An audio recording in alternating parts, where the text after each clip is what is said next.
Assalamualaikum warahmatullahi taala wabarakatuh. Alhamdulillahirabbil alamin wassalatu wassalamu ala asrofil anbiya'i wal mursalin wa ala alihi wa sahbihi ajmain, amma ba'd.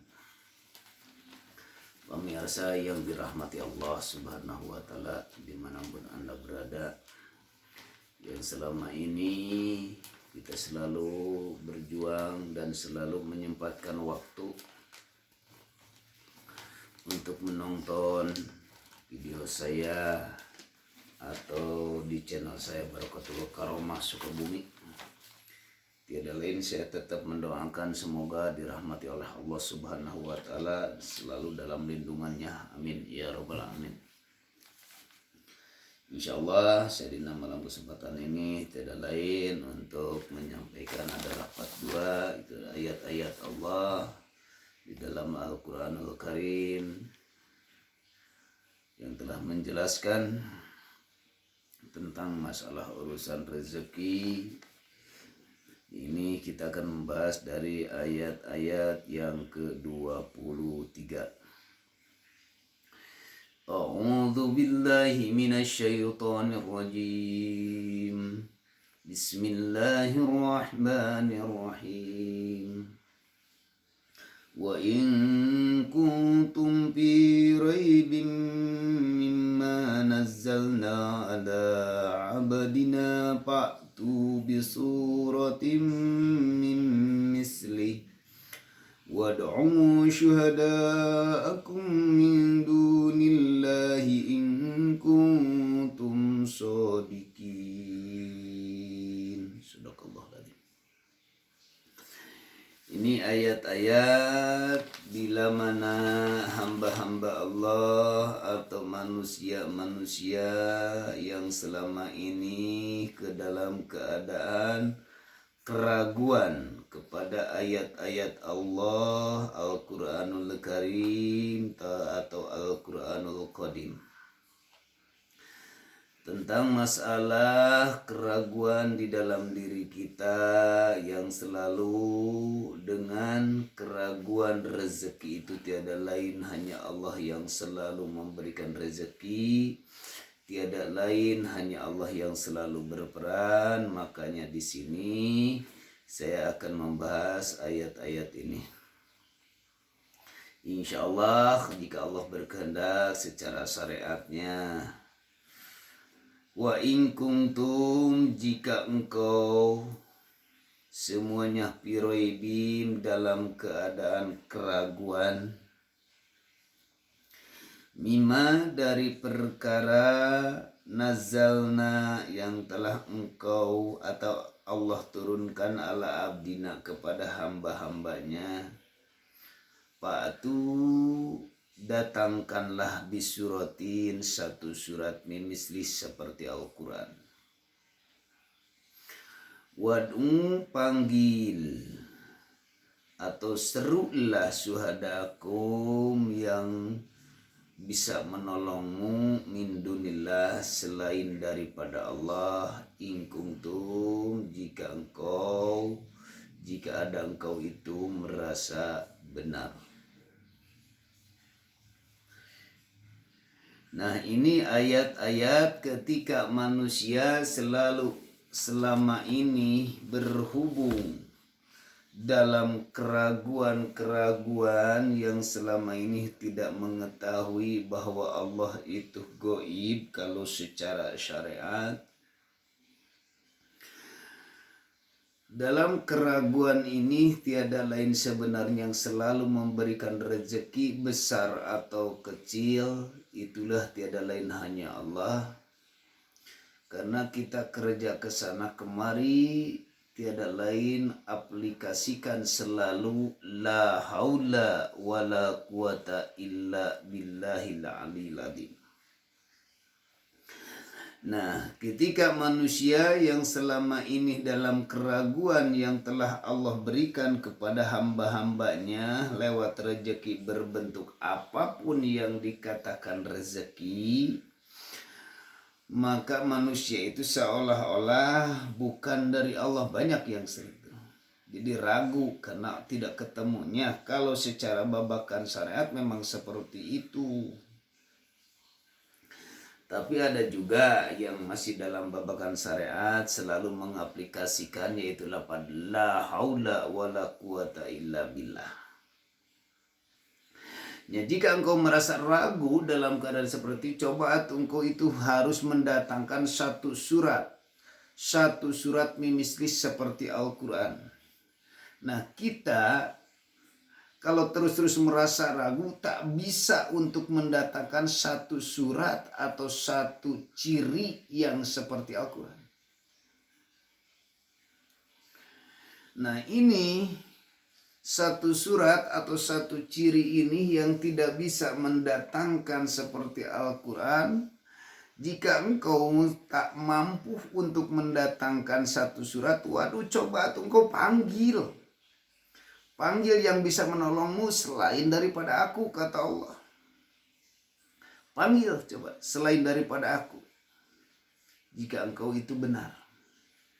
Nah, ketika kita melakukan seperti ini dalam keraguan satu surat secara syariat memang seperti ragu. Nah, kalau secara cerita adalah bagian ruhaniah atau rahasia-rahasia, jika kita melakukan selama ini dalam keraguan terus-terus karena kitanya belum ketemu atau belum mengenal kepada Allah, mendatangkan satu surat. Kalau secara syariat inilah Al-Quran, kalau secara cirinya surat-surat Al-Quran atau ciri-cirinya ini tak bisa untuk mendatangkan satu ciri, yaitu ciri selain daripada Allah yang selalu berperan. Berhubung selain daripada Allah yang selalu berperan, maka inilah ayat-ayat Allah. Inilah suratnya, ayat-ayat Allah itu. Kalau ayat syariat memang ini ayat Al-Quran, kalau ayat hakikat inilah semacam Deden berbicara inilah ayat-ayat Allah itu. Inilah ayat-ayat Allah itu. Sekarang model siapapun yang telah melihat ke dalam video saya ini, nah, Anda atau bapak-bapak atau ibu-ibu atau saudara-saudari atau napi yang sudah tua atau masih muda, ketika bisa melihat, mendengarkan, itulah ayat-ayatnya Allah. Karena kita tak bisa mendengarkan pengajian, tak bisa melihat dengan video ini, kecuali itu dikehendaki Allah, karena manusia adalah gelarna la haula wala quwata illa billah. Itu adalah sifatna makhluk. Sifatna makhluk tak daya tak upaya. Itulah. Nah, sedangkan kita kalau untuk mencari rejeki tak bisa kita, misalkan contoh seandainya kita nih tanpa berperan Allah, di dalam hati kita ini seolah-olah Allahnya tidak ada, yang selalu merasa kita aja yang selalu berperan kalau secara syariat. Nah, kalau secara hakikat tidak lain, itu selalu berperan hanya Allah. Kita mendapatkan rezeki tidak lain hanya Allah.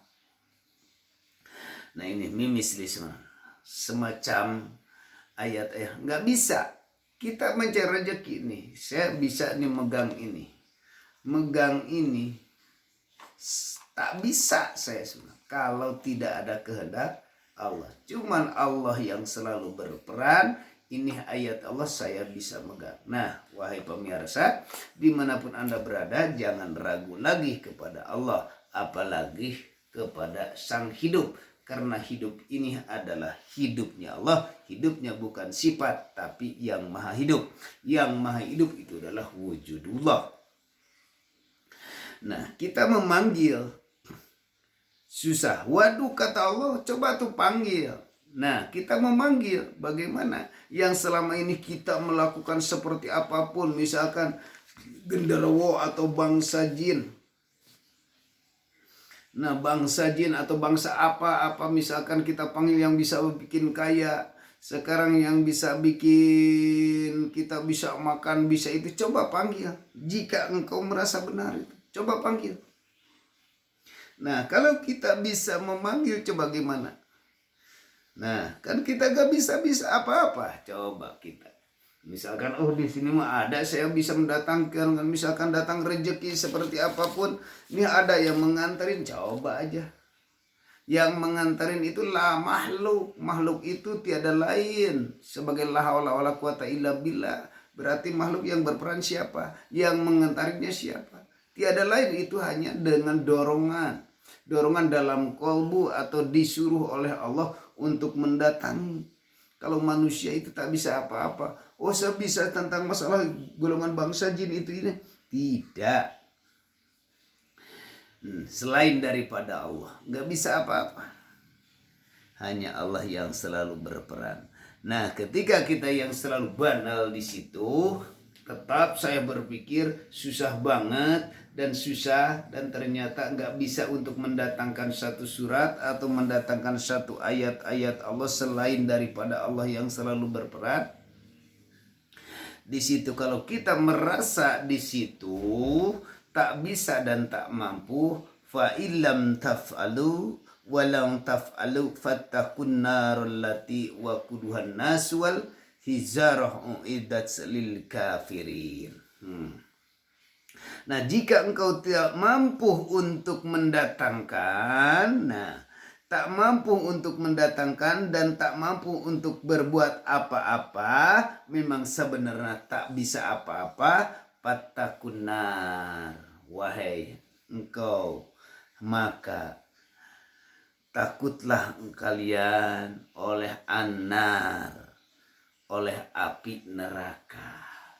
Nah, ketika kita tetap banal tak bisa karena sebegitu begini, misalkan lewat itu lewat ini tetap nggak bisa apa-apa, maka Anda harus sadar, harus dengan takut dengan annar adalati wa kuduhan nasu wal hijarah.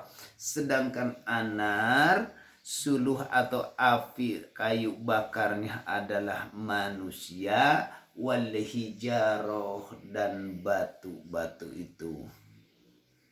Nah, kalau kita tetap selalu ngeyel, bandel, susah dimasukkan itu, susah dimasukkan ini, tak mau berperan, tak mau taslim, tak mau serah menyerah, maka engkau itu adalah keras kepala atau keras melebihi kerasnya batu.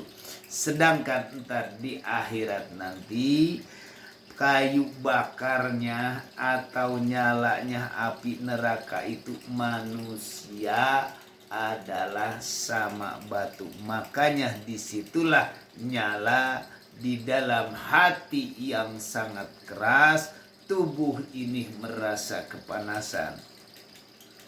Nah, inilah kalau secara hakikat adalah yang terbakar kebandelan di sini akan menjadi malapetaka dengan merasa panas dan panas di dunia ini nih, merasa panas dan bingung wal hijrah dengan kerasnya batu ini dipukul dikitu digini karena keras diberikan keilmuan syariat atau ilmu tarekat susah banget muidat selil kafirin. Maka sedangkan api neraka, batu yang menyala-nyala, disitulah golongan orang-orang yang kafir akibat kufur kepada Allah atau menyekutukan kepada Allah.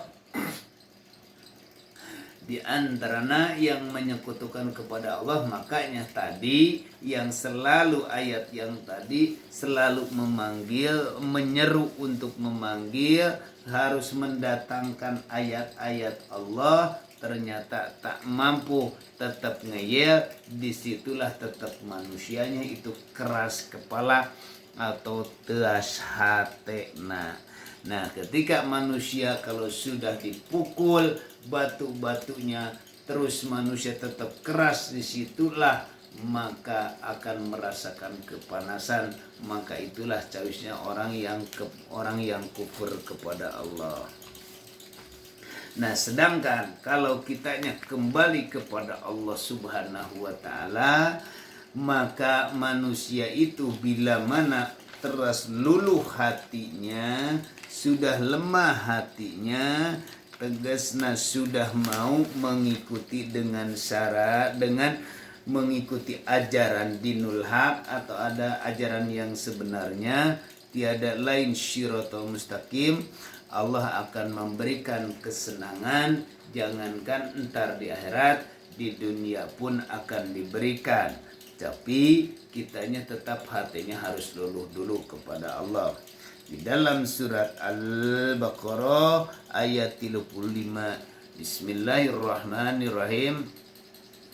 Wa bassiril ladina amanu wa amilus solihati anna lahum jannatin tajri min tahtihal anhar kullama ruziku min samati rizqan qalu hadzal ladzi ruzikna wa utubihi mutasabbiha wa lahum fiha azwajum mutahharatu wa hum fiha khalidun. Ketika manusianya ingin atau lulus sekarang hatinya lewat bahkan ngaji dengan tidak ada kekerasan walaupun seperti apapun, tapi hatinya oleh dikehendaki oleh Allah, ternyata hatinya itu bisa luluh, maka Allah akan memberikan, inilah akan diberikan bubungah dari Allah, kesenangan dari Allah. Setiap manusia akan melakukan amal-amal soleh. Amal-amal soleh yang mana kalau sudah berkatakan secara syariat, berarti kalau nilai dari syariat itulah manusia melakukan sebagaimana mestinya perintah Allah dan Rasulnya. Dari mulai syahadat, sholat, zakat, puasa, sampai ke hajinya dijalankan karena hatinya sudah luluh, harta misal sudah berlimpah dimanfaatkan untuk menemui Baitullah, datanglah ke tanah suci Mekah. Nah, itulah salah satunya amal-amal soleh secara syariat. Atau misalkan bisa berbentuk, kita berbentuk sodako, atau berbentuk impak, atau berbentuk zakat. Sodako orang berbentuk kepada orang lain yang sangat membutuhkan, kita melakukan sodako atau berbagi kepada siapapun yang sangat membutuhkan. Atau anak yatim selalu kita diperhatikan, ada rezeki kita dikasihkan, tiada lain, selalu melakukan penemuan, menebar-nebar kebaikan secara syariatnya. Nah, yang dikatakan infak bagaimana? Nah, ketika manusia mempunyai rezeki terus luluh hatinya, sekarang menjadi apa? Infak. Infak lihat dari segi bangunan, rek pesantren ke, rek madrasah ke, rek majelis ke, rek masjid ke, selalu menginfakkan sesuatu harta yang telah selama ini kita punya, yaitu disalurkan kepada jalan Allah supaya orang itu banyak memanfaatkan untuk melaksanakan sholat. Ketika kita melaksanakan sedekah ke masjid, berarti ada orang yang melakukan sholat. Kalau segi kemanfaatan, di situ banyak orang yang sholat, insya Allah kalau di sisi manusia itu ada pahalanya dari Allah Subhanahu wa Ta'ala. Apalagi pujian juga banyak di situ kalau masih babakan syariat. Ketika kita melakukan misalkan ke pesantren, sedangkan di pesantren berbentuk apa? Infak, bangunan, terserah di situ bangunan pesantren apa, terserah pesantren kecil besar, yang penting dimanfaatin di jalan Allah, yaitu yang selalu menimba ilmu. Di situ banyak para santri atau santriat yang selalu berjuang menuju ke Gusti Allah, berjuang untuk mendapatkan ilmu. Ternyata dengan adanya kita bantuan lewat infak namanya, yang lewat zakat namanya, itu bisa melakukan seperti itu. Kalau dilihat dari segi ganjaran jangan ditanya, asal ikhlas, insya Allah. Nah, kalau kita melakukan zakat berarti harta kita sudah banyak, sudah melimpah, sudah nyampe karena nisabnya zakat, berarti kita wajib dikeluarkan. Dikeluarkan berarti secara hakikat telah membersihkan dari harta-harta selama ini kita punya, selama ini kita dapat, selama ini kita berjuang mencari rezeki. Mungkin ada yang halal, mungkin ada yang tidak halal, mungkin ada yang berkata abu-abu, mungkin yang remang-remang. Disitulah kata bisa dikatakan membersihkan dengan harta, yaitu adalah termasuk zakat. Nah, ini amal soleh itu bisa laksana seperti itu. Apapun yang kelihatan secara fisik memang itu amal soleh, bukan cuman baru berbakan syariatnya. Tingkatkan lagi, tiada lain amal soleh. Amal soleh yang bagaimana sekarang? Kalau amal soleh tingkatkan kita tentang keilmuan, tentang masalah amal soleh yang soleh itu bagaimana. Nah, yang ditemui oleh Allah, yang diberikan surga oleh Allah bukan pahala lagi tapi surga. Bahkan bisa ketemu kalau ingin meningkat untuk melaksanakan pengajian. Nah, ini zakat. Secara zakat tiada lain kalau tadi dari ayat aplikasi la haula wala quwata illa billah, kita mendapatkan rezeki, kita menghasilkan rezeki, bisa infak, bisa sedekah. Berarti yang selalu berperan selama ini kita mencari rezeki tiada lain hanya Allah. Kan? Cuman orangnya itu belum sadar, tapi ternyata lewat babakan pengajian ini orang melihat dengan ditingkatkan dan direnung dan punya keyakinan kepada Allah akan meningkat dengan keilmuan adalah ilmu keyakinan atau ilmu iman. Nah, kita memuji syukur kepada Allah. Nah, kita berarti mencari rezeki la haula wala quwata illa billah.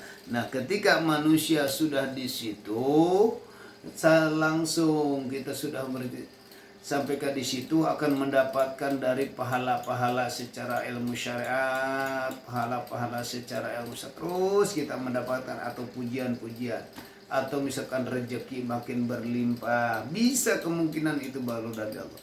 Nah, kalau secara masalah surga, secara hakikat, kalau secara hakikat wa basiril ladzina amanu wa amilus solihati, akan diberikan kesenangan sekarang di alam dunianya, kepada orang yang percaya kepada Allah, terus sama sekali sudah percaya dan diyakini mengerjakan amal soleh.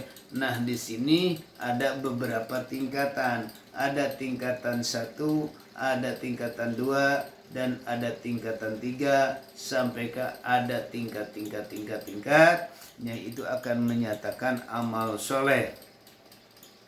Amal soleh secara syariat kita dikerjakan secara tadi, amal soleh secara tarekat yang selama ini menjalankan apapun perintah amal itu yang dikatakan tarekat. Apalagi kalau misalkan tentang masalah hakikat, jadi kita melakukan amal soleh tiada lain la ya hayyakum la ilaha illa anta, tiada hidup ya hayyu ya qayyum, dat yang hidup, la ilaha illa anta, tiada Tuhan kecuali Engkau. Nah, yang hidup itu adalah hanya Engkau, yang selalu berperan hanya Engkau. Nah, ketika manusia yang sudah mengatakan di dalam hatinya, atau yang bisa dimunculkan kalau zikir adalah zikir syirul asrar, tanpa ada suara dan tanpa ada huruf, tanpa ada kata-kata, kecuali syadarullah, yaitu selalu berperan tiada lain hanya Allah. Nah, selalu ketika manusia selalu berperan hanya kepada Allah, annalahum jannatin tajri, maka Allah akan diberikan kepada orang itu tiada lain adalah surga. Surga yang selama ini mungkin yang masih di dunia ini bisa merasakan tajri min tahtiha al-anhar, akan berjalan setiap harinya, berjalan seperti pengaliran sungai-sungai itu. Nah, itu tajri setiap hari seperti sungai. Kullama ruziku min samaroti rizqan qalu hadzal ladzi ruzikna. Nah, di sini kalau cerita syariat, semangsa-mangsa Allah Subhanahu wa taala telah memberikan rezeki kepada kita berbentuk apapun dari buah-buahan rezeki sebagai rizki, qalu hadzal ladzi ruzikna min qabli wa utubihi mutasabiha. Nah, disinilah yang dikatakan di surga-surga itu, apapun yang selama ini kita dijalankan, apapun yang selama ini kita makan, apapun yang selama ini kita gerak-gerik karena selalu diaktifkan la haula wala quwata illa billah. Di situ satu badan untuk bekerja bermacam-macam. Nah, apapun bahkan bisa sampai ke berbentuk bermacam-macam rasa, satu air bermacam-macam rasa, karena di situ sudah berjalan dengan seperti surga-surga yang selama ini kita alami, yang selama ini kesenangan kita dialami, selalu dibantu, selalu diperani oleh Allah, karena makhluknya tiada lain adalah mati, yang dihidupkan tiada lain yang menghidupkan hanya Allah. Maka kalau di surga itu selalu berjalan, walau fiha azwajum mutahharah, maka akan diberikan istri yang soleh, yang solehnya itu tiada lain, yang istri yang dikehendaki oleh Allah, yang selalu mengikuti dengan peran-perannya, yang selalu hatinya muncul kepada Allah, tidak menjadi neraka dunia. Tapi istri itu sangat suci, sangat suci. Di sini bukan dohirnya, tapi hatinya. Ketika manusia sudah seperti itu, akan merasakan istri dan suaminya sudah mulai di sisi Allah. Sekarang di surganya dunia, sekarang sudah merasakan, maka disitulah muncul ketika melakukan hubungan suami istri akan lebih nyaman lagi. Makanah dari ujung rambut sampai ujung kaki akan merasakan akan kenikmatan dari Allah, karena sok istilah bahasa mengatakan surga dunia. Nah, ini pemirsa yang dimanapun Anda berada, yang selalu menyaksikan dengan surat-surat ini atau napi ayat-ayat ini yang telah ini saya akan uraikan, mungkin tidak lebih banyak, hanya ala kadarnya, tapi semoga aja sedikit bermanfaat bagi siapapun yang telah menontonnya. Ayat ini saya akan buka di malam ini, semoga bermanfaat buat bapak-bapak dan ibu-ibu dan siapapun yang telah menontonnya. Nah, seandainya siapapun yang tak mau untuk ketinggalan untuk pengajian, walaupun setengah jam atau 20 menit, yang pentingnya kita bermanfaatnya aja, kita menyempatkan waktu supaya kita bertambah-tambah keyakinan kepada Allah Subhanahu wa taala. Insyaallah mudah-mudahan barokahnya. Silakan kalau suka silahkan share, subscribe atau nyalakan lonceng. Nah, mungkin dari saya sekian, mengucapkan terima kasih. Assalamualaikum warahmatullahi taala wabarakatuh.